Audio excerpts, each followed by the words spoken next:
MH green বায়োলজিতে তোমাদের স্বাগতম। আজকে যে টপিকসটা আলোচনা করব সেটা হলো ইমিউনোলজির অন্তর্গত অ্যান্টিবডির গঠন সম্পর্কে। একটি আদর্শ অ্যান্টিবডির গঠন সম্পর্কে আলোচনা করব। যারা আমার চ্যানেলকে ফলো করো এবং যারা নতুন তারা এমএইচ গ্রিন বায়োলজি চ্যানেল, এই চ্যানেলটাকে সাবস্ক্রাইব করো এবং আরো যে বন্ধুরা আছে তাদের মধ্যে শেয়ার করো। অ্যান্টিবডিটা কি? অ্যান্টিবডি হচ্ছে যে মেরুদণ্ডী প্রাণীদের সিরামে অবস্থিত এক ধরনের প্রোটিন, যা কোনো একটা অ্যান্টিজেনের সাপেক্ষে রক্তের প্লাজমা কোষ কিংবা বিসেল দ্বারা সৃষ্টি বা সংশ্লেষ হয় এবং হওয়ার পর ওই নির্দিষ্ট অ্যান্টিজেনের সঙ্গে বাইন্ডিং করে বা আবদ্ধ হয়।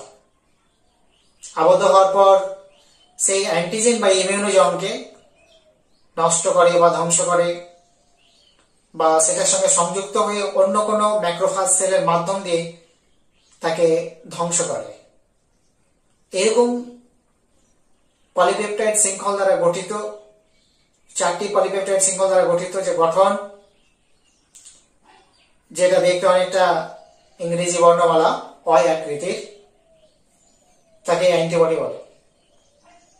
তাই অ্যান্টিবডি হচ্ছে যে ব্লাড সিরাম থেকে প্রাপ্ত, সিরাম বলতে গেলে এখানে প্লাজমার মধ্যে অবস্থিত প্লাজমা সেল এবং বি সেল, এরা নির্দিষ্ট কোনো অ্যান্টিজেন বা ইমিউনোজেনের সাপেক্ষে নির্দিষ্ট অ্যান্টিবডি সংশ্লেষ করে থাকে, আর তা সেই অ্যান্টিজেনের সঙ্গে তার নির্দিষ্ট প্যারেট সাইট দ্বারা সংযুক্ত হয়ে সেই অ্যান্টিজেনকে সরাসরি ধ্বংস করে কিংবা তাকে নিউট্রালাইজ করে দেয় কিংবা কোনো ম্যাক্রোফাজ সেলের সহযোগিতায় ধ্বংস করে।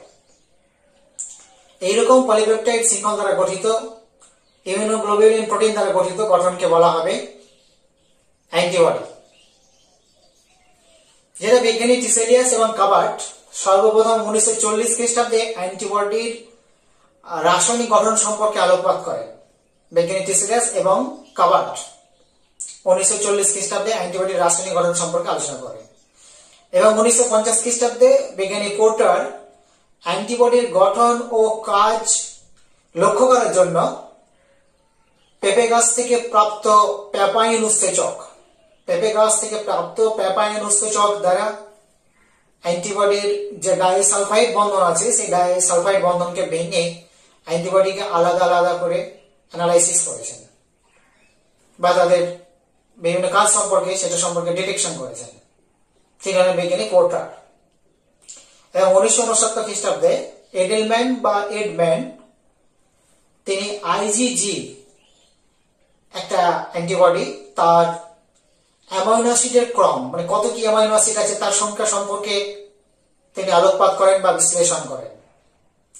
তো এই যে অ্যান্টিবডি, সেই অ্যান্টিবডি আমরা স্ট্রাকচার সম্পর্কে পড়বো। প্রথমে আমি একটা ফিগার এঁকে নিয়েছি, কারণ ফিগার যদি আগে এঁকে না নিই তাহলে এটা সময় সাপেক্ষ হয়ে যাবে বা ক্লাসটা অনেক লেন্দি হয়ে যাবে।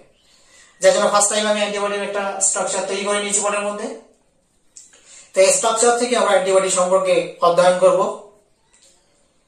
যে অ্যান্টিবডি সম্পর্কে বিভিন্ন বেশ সায়েন্টিস্টরা কাজ করেছেন, সেই অ্যান্টিবডি, এটা একটা আইজিজি অ্যান্টিবডি, তার গঠন বা একটা আদর্শ অ্যান্টিবডি যেটা বলা হয়, সেই আদর্শ অ্যান্টিবডির গঠন।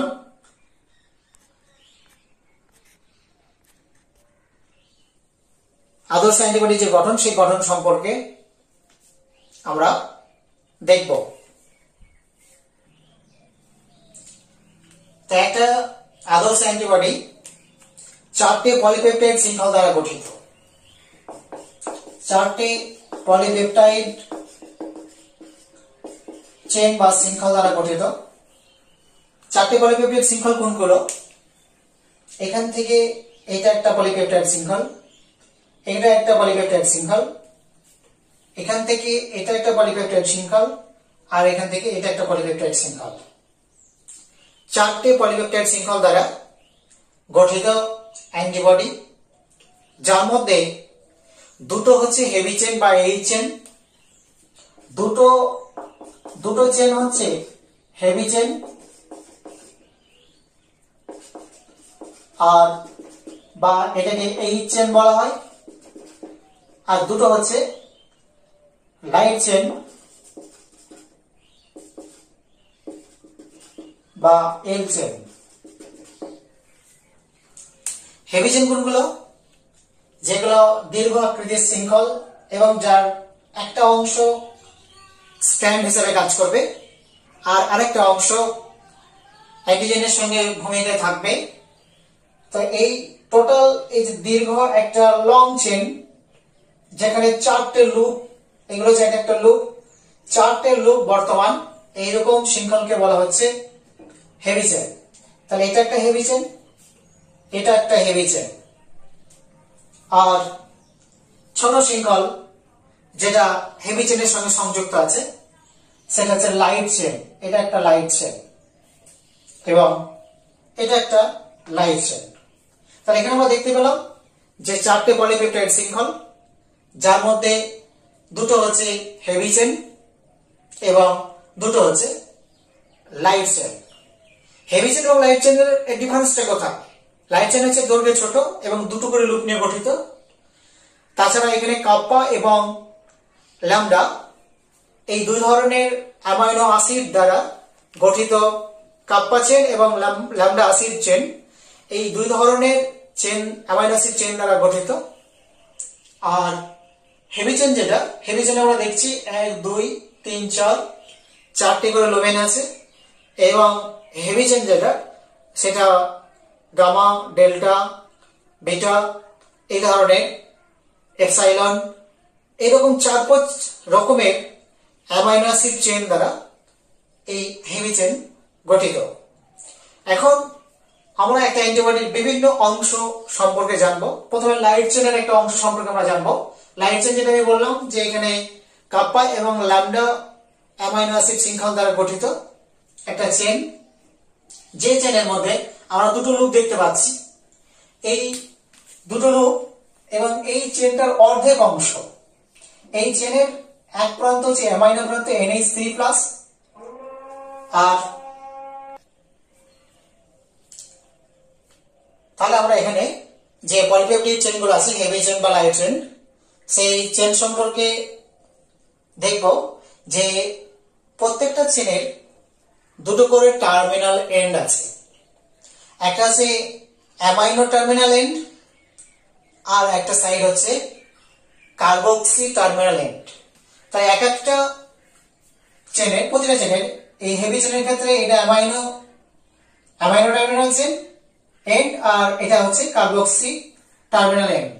তাহলে প্রতিটা চেনের দুটো করে এন্ড আছে বা টার্মিনাল প্রান্ত আছে। একটা হচ্ছে অ্যামাইনো টার্মিনাল এন্ড আর অন্যটা হচ্ছে কার্বক্সি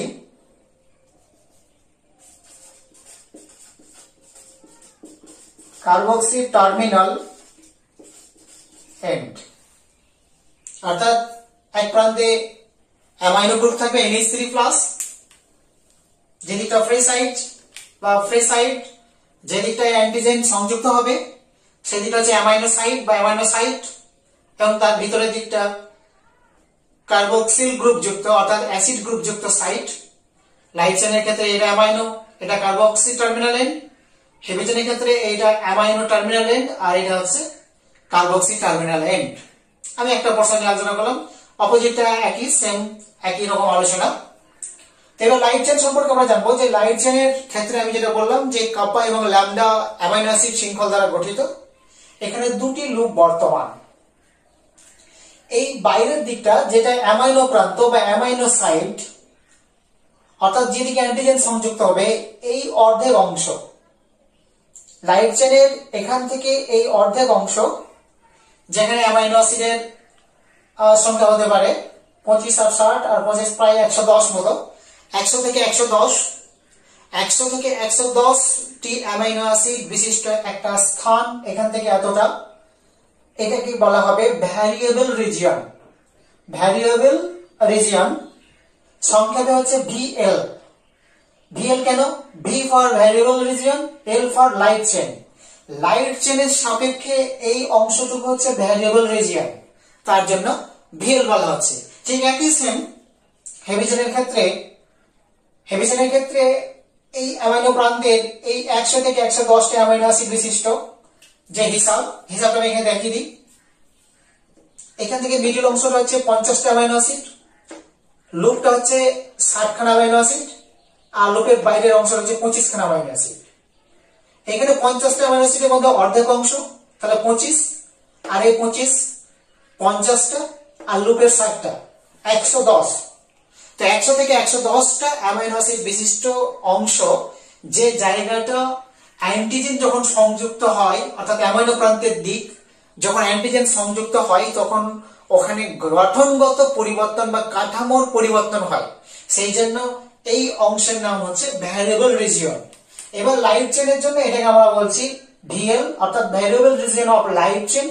আর এখান থেকে এটা আমরা বলছি variable region of heavy chain বা ভিএইচ। তাহলে ভিএল আর ভিএইচ সম্পর্কে আমাদের আইডিয়া হলো যে ভ্যারিয়েবল রিজিয়ন অর্থাৎ যেদিকে অ্যামাইনো প্রান্ত আছে সেই দিকটাই অ্যান্টিজেন সংযুক্ত হবে, যার কারণে ওই দিককার 100 থেকে 110টা অ্যামাইনো অ্যাসিডের অংশ গঠনগত কিছু পরিবর্তন হতে পারে বা কাঠামোর পরিবর্তন হতে পারে, যার জন্য এটাকে আমরা বলছি ভ্যারিয়েবল রিজিয়ন। লাইট চেনের সাপেক্ষে এটাকে আমরা বলছি VL, variable region of light chain.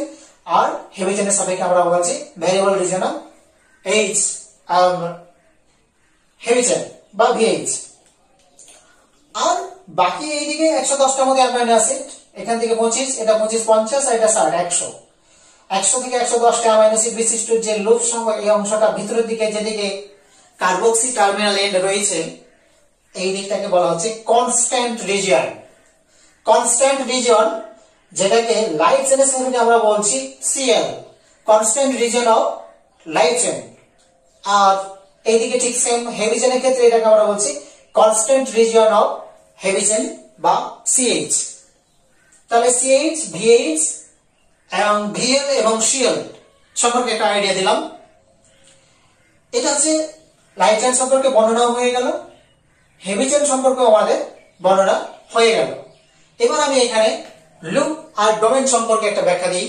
Loop হচ্ছে যে heavy chain or light chain, heavy chain অথবা লাইট চেন যে কোনো শৃঙ্খলের ক্ষেত্রে অ্যামাইনো অ্যাসিডের শৃঙ্খলগুলো যে জায়গায় ডাইসালফাইড বন্ধন আছে, এখানে একটা ডাইসালফাইড বন্ধন আছে, এখানে ডাইসালফাইড বন্ধন আছে, এখানে আছে, এখানে আছে, ডাইসালফাইড বন্ধন যে অংশগুলো আছে সেই অংশের অ্যামাইনো অ্যাসিড শৃঙ্খলগুলো কিছুটা বাঁকা ভাবে লুপ বা ফাঁস তৈরি করেছে, যেখানে অ্যামাইনো অ্যাসিডের সংখ্যা হচ্ছে 60 AA মানে হচ্ছে অ্যামাইনো অ্যাসিড। তাহলে এই থেকে এই অংশটাকে আমরা বলছি লুপ। এই লুপে অ্যামাইনো অ্যাসিডের সংখ্যা আছে কত? 60। আর ডোমেন কাকে বলছি? ডোমেন হচ্ছে যে লুপ সহ, লুপটা থাকবে এবং লুপের সঙ্গে সঙ্গে লুপ থাকবে এবং লুপের সঙ্গে সঙ্গে এইদিকে 25টা অ্যামাইনো অ্যাসিড, অর্থাৎ মাঝখানের যে ফাঁকা অংশটা রয়েছে বা এখানে যে কানেক্টর পার্টটা রয়েছে সেখানে 50টা অ্যামাইনো অ্যাসিড রয়েছে। 50টা অ্যামাইনো অ্যাসিডের মধ্যে 25টা এই লুপের অংশে আর 25টা এই লুপের অংশে বর্তমান। তো এই 25টা অ্যামাইনো অ্যাসিড আর এর শেষের দিকে 25টা অ্যামাইনো অ্যাসিড, তাহলে 50, আর লুপে আছে 60।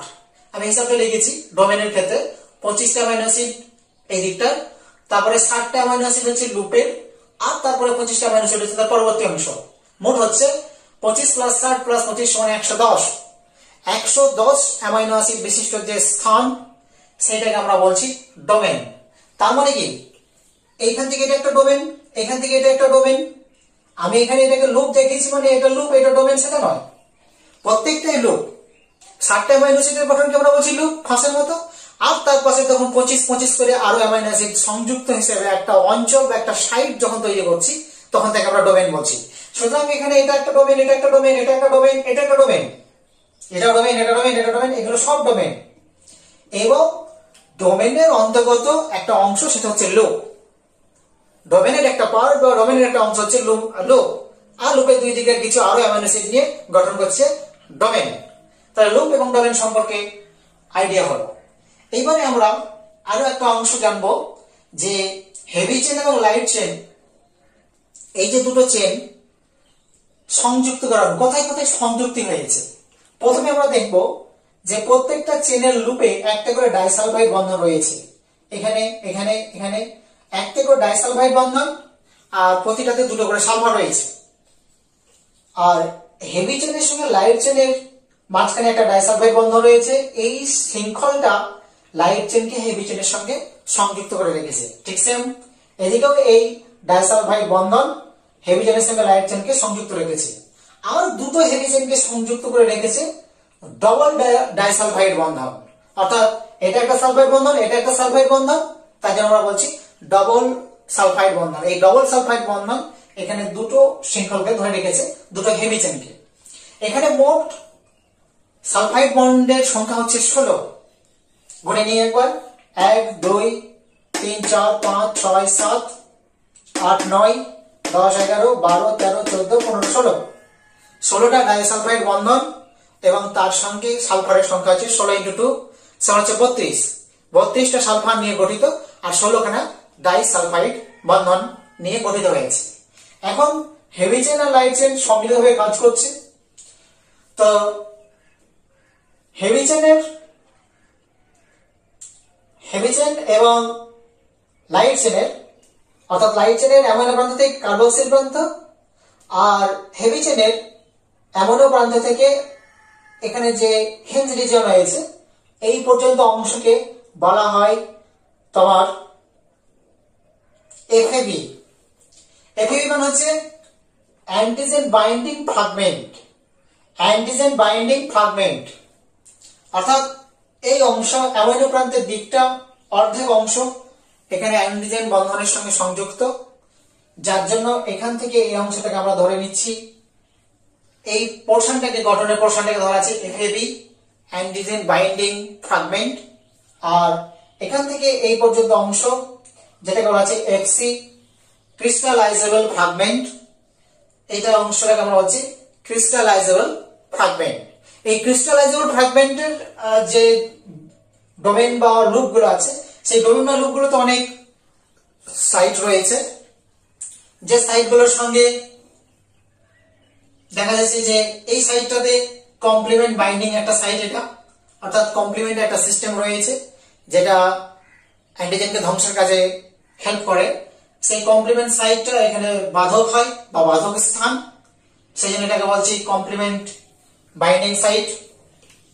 এবং নিচের লুমিনে বা নিচের যে লুপটা রয়েছে বা ডোমেন রয়েছে, এই ডোমেনে ম্যাক্রোফাজ সংযুক্ত হয়, যার জন্য এটাকে বলছি ম্যাক্রোফাজ বাইন্ডিং সাইট। এটা হচ্ছে ম্যাক্রোফাজ বাইন্ডিং সাইট। তাহলে ম্যাক্রোফাজ বাইন্ডিং সাইট হলো, আর এটা হলো কমপ্লিমেন্ট বাইন্ডিং সাইট। এই হচ্ছে টোটাল একটা অ্যান্টিজেন এবং অ্যান্টিবডির গঠন। তার আরেকটি অঞ্চল বাকি আছে, সেটা হচ্ছে এখানে এফএবি অঞ্চল আর এফসি অঞ্চলের সংযোগস্থলে একটা অংশ রয়েছে কার্বক্সিল প্রান্ত এই জায়গা করে, এটা আর এটাকে বলা হয় হিঞ্জ রিজিয়ন। হিঞ্জ রিজিয়নও অ্যান্টিজেন বাইন্ডিং এ সাহায্য করে। এই প্রান্তে অ্যান্টিজেন যখন সংযুক্ত হয় তখন এখানে অ্যান্টিজেন বাইন্ডিং করতে সাহায্য করে। তাহলে এফএবি আর এফসি অঞ্চলের মধ্যবর্তী সংযোগ স্থলকে বলা হয় হিঞ্জ রিজিয়ন। এখানে দুটো হিঞ্জ রিজিয়ন বর্তমান। এই হচ্ছে একটা ইমিউনোগ্লোবিউলিন বা অ্যান্টিবডি বা একটা আদর্শ অ্যান্টিবডির গঠন। এই গঠনটা এইচএস পরীক্ষার ক্ষেত্রে 3 নম্বরের এটা চিত্র সহ লেবেলিং করতে দেয়, অর্থাৎ প্রত্যেকটা লেবেলিং করতে হবে এবং চিত্র আঁকতে হবে। আবার কখনো কখনো বর্ণনাও দিতে দেয়। বর্ণনাগুলো আমি যেভাবে বললাম, পলিপেপটাইড শৃঙ্খল সম্পর্কে কিছুটা বর্ণনা, লাইট চেন সম্পর্কে কিছুটা বর্ণনা, হেভি চেন সম্পর্কে কিছুটা বর্ণনা, ডাইসালফাইড সম্পর্কে 1-2 লাইন বর্ণনা, এবং লাস্ট যেটা হচ্ছে যে ডোমেন এবং তার সঙ্গে হিঞ্জ এই সম্পর্কে একটু একটু করে বর্ণনা করতে হবে। এটা গেল টোটাল একটা ইমিউনোগ্লোবিউলিন বা অ্যান্টিবডি সম্পর্কে সম্যক একটা ধারণা, যে ধারণাটা থেকে অনেক কিছু প্রশ্ন এখান থেকে ক্লিয়ার করা যেতে পারে। ডাইসালফাইড বন্ধনের সংখ্যা কত, বা কতগুলো সালফার অবস্থান করছে, বা কতগুলো ডোমেন বা কতগুলো লুপ বর্তমান, ডোমেনে ডাইসালফাইড বন্ধন আছে কিনা, বা সেখানে অন্য কোনো বন্ধন আছে কিনা, বা এখানে অ্যামাইনো অ্যাসিডের সংখ্যা কত, লুপে অ্যামাইনো অ্যাসিডের সংখ্যা কত, এবং ডোমেনে অ্যামাইনো অ্যাসিডের সংখ্যা কত, এগুলো এক্স্যাক্টলি হিসাব করবেই নেটের ক্ষেত্রে অবশ্যই। ইন জেনারেল এইচএস এর ক্ষেত্রেও এগুলো না আসলে নেটের ক্ষেত্রে অবশ্যই প্রযোজ্য অ্যামাইনো অ্যাসিডের হিসাবগুলো, এবং লাইট চেন এবং হেভি চেনের মধ্যে কোন কোন অ্যামাইনো শৃঙ্খলগুলো রয়েছে সেগুলো সম্পর্কে, ল্যামডা, কাপ্পা বা গামা, ডেল্টা, বিটা, এপসাইলন, এই ধরনের যে চেনগুলো রয়েছে সেই চেন সম্পর্কে জানতে চাইবে। এবং অ্যামাইনো অ্যাসিডের হিসাবটা ব্যাপক হারে ধরা হয় বা সেটা সম্পর্কে হিসাব নেওয়া হয়। এই হচ্ছে একটা আইজিজি মনোমার, একটা মনোমার ইমিউনোগ্লোবিউলিন অর্থাৎ একক গঠন। অ্যান্টিবডি 5 প্রকারের আছে, আইজিজি, আইজিএ, আইজিএম, আইজিই এবং আইজিডি, 5 প্রকারের। যার মধ্যে আইজিজি এটা হচ্ছে মনোমার, আর আইজিই এবং আইজিডি ওই দুটো মনোমার, কিন্তু গঠনে কিছুটা পার্থক্য রয়েছে। আইজিএম এটা হচ্ছে পেন্টামার গঠন, আর আইজিএ ডাইমার গঠন। এটা আইজিজি মনোমার গঠন হওয়ার জন্য, গঠনগত সুবিধা হওয়ার জন্য এটা মাতৃদেহে প্লাসেন্টা ক্রস করে ভ্রূণের মধ্যে পৌঁছে যায়। অর্থাৎ কোনো মহিলা যখন প্রেগনেন্ট থাকে তার গর্ভস্থানে বা তার ইউট্রাসের মধ্যে যখন বেবির বা ফিটাসের যখন ডেভেলপমেন্ট হয়, তখন অল্প বয়সের মধ্যেই মায়ের দেহ থেকে একমাত্র অ্যান্টিবডি আইজিজি, এই অ্যান্টিবডিটা ভ্রূণের দেহে যায়, এবং ভ্রূণের দেহে গিয়ে বিভিন্ন ব্যাকটেরিয়াল ইনফেকশন বা বিভিন্ন জীবাণু সংক্রান্ত যে ইনফেকশন সেখান থেকে ভ্রূণকে রক্ষা করে। যার জন্য আইজিজি কে বলা হয় ম্যাটারনাল অ্যান্টিবডি, অর্থাৎ মায়ের দেহ থেকে প্রাপ্ত একটা অ্যান্টিবডি যেটা জন্মের আগে থেকেই পেয়ে যায়। এবং বাকি অ্যান্টিবডিগুলো কিছু কোলেস্ট্রমের মাধ্যমে, আইজিএ রক্ত রসে বা চোখের জলে, এই ধরনের বিভিন্ন ক্ষরণকারী অংশ থেকে আইজিএ পাওয়া যায়। আইজিজি প্লাসেন্টার মাধ্যম দিয়েও যেমন বাচ্চার দেহে আসে মায়ের পেটে থাকাকালীন, আবার বাচ্চা যখন বড় হয়, দুগ্ধ পান করে 2 বছর যাবৎ, তখনও দুধের মধ্যে সে আইজিজি অ্যান্টিবডিটা পায়। আর আইজিএটা কোলেস্ট্রম, অর্থাৎ প্রথম 3 দিন বা 7 দিন বা 10 দিন যে ঈষৎ হলুদ কালারের গাঢ় দুগ্ধ প্রোটিন সমৃদ্ধ অ্যান্টিবডি সমৃদ্ধ, অ্যান্টিবডি বলতে আইজিজি অ্যান্টিবডি সমৃদ্ধ যেটা হয়, দুগ্ধ নিঃসরণ হয়, সেটাকে কোলেস্ট্রম বলা হয়। সেখানে আইজি এ থাকে যেটা ডাইমার গঠন, এটা হচ্ছে মনোমার গঠন। আইজিএম পেন্টামার, আর আইজিই এবং আইজিডি এগুলো মনোমার, কিন্তু তার গঠনে আইজিজির সঙ্গে সামার ডিফারেন্ট আছে। এর হলো অ্যান্টিবডি সম্পর্কে গঠন, বিশদে আলোচনা। পরবর্তীতে আমরা আরো কিছু আলোচনা নিয়ে আসবো ক্লাস হিসাবে। Thank you.